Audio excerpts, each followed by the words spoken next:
హైందవోపాఖ్యానానికి స్వాగతం. మీ సమయాన్ని మా కోసం వెచ్చించి మరి పార్ట్ 1 వీడియోలో బేతాళుడు అడిగిన ప్రశ్నలకు విక్రమార్కుడిలా సమాధానమిచ్చిన ప్రతి ఒక్కరికి హైందవోపాఖ్యానం ఛానల్ తరపున ప్రత్యేకమైన ధన్యవాదాలు.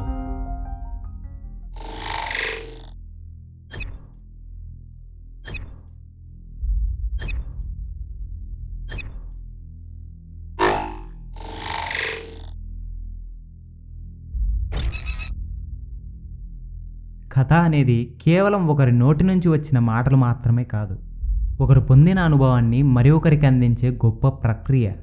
చిన్నప్పుడు కరెంటు తక్కువగా ఉండి టీవీ ఎప్పుడో సాయంత్రం చూసి రాత్రి పడుకునే ముందు మన పెద్దలు చెప్పే కథలు వింటూ ఉంటే ఆహా, కథ వినే సమయంలో మన మైండ్లో ఉన్న క్యారెక్టర్ ఏ సినిమా హీరో పనికిరాడు.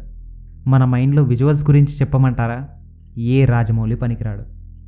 మనం పిల్లలుగా ఉన్నప్పుడు పొందిన అనుభవాన్ని ఇప్పటి చిన్నపిల్లలు పొందటం లేదేమో అనిపిస్తుంది.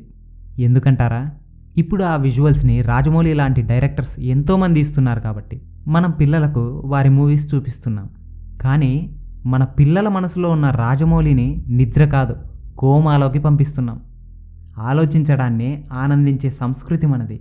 ఇలా మన అనుభవాలను వారికి అందించడం వల్ల పొలంలో మంచి విత్తనాలను నాటితే కలుపు మొక్కలకు తావు లేనట్లే వారి మనసులో కొత్త మంచి ఆలోచనలను పెంచడం వల్ల చెడు ఆలోచనలకు వారి మనసులో స్థానం ఉండదు. ఇంతేకాక వారి మనసులో సృజనాత్మకత, ఇప్పటి భాషలో చెప్పాలంటే విజువలైజేషన్ అనే గొప్ప శక్తి పెరుగుతుంది. ఇలాంటి కథలను మన ఇంట్లో ఉన్న పిల్లలకు అందిద్దాం. భేతాళ, మాయావతి భర్త మొండాన్ని మాత్రమే ముఖ్యంగా తీసుకుంటే ఆమె ఆ శరీరంలో కేవలం తన అన్నయ్యను మాత్రమే చూడగలదే కానీ తన భర్త అనే భావాన్ని పొందలేదు. మానవుని శరీరాన్ని పరిశీలించినట్లయితే కేవలం వారి ముఖాన్ని బట్టి మాత్రమే ఫలానా వారు ఈయన మా తండ్రి గారు, ఈయన మా మామయ్య అని గుర్తిస్తాం.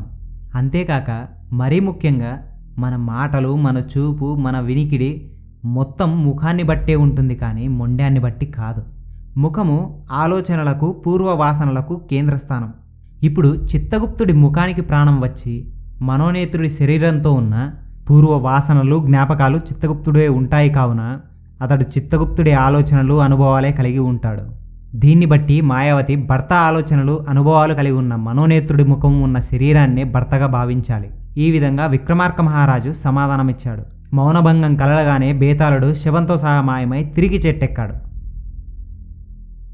మీ చిన్నప్పుడు మీ పెద్దలు చెప్పిన కథలను మాతో పంచుకోవాలన్నా కనిపిస్తున్న మెయిల్ ఐడికి మెయిల్ చేయండి లేదా కామెంట్ చేయండి.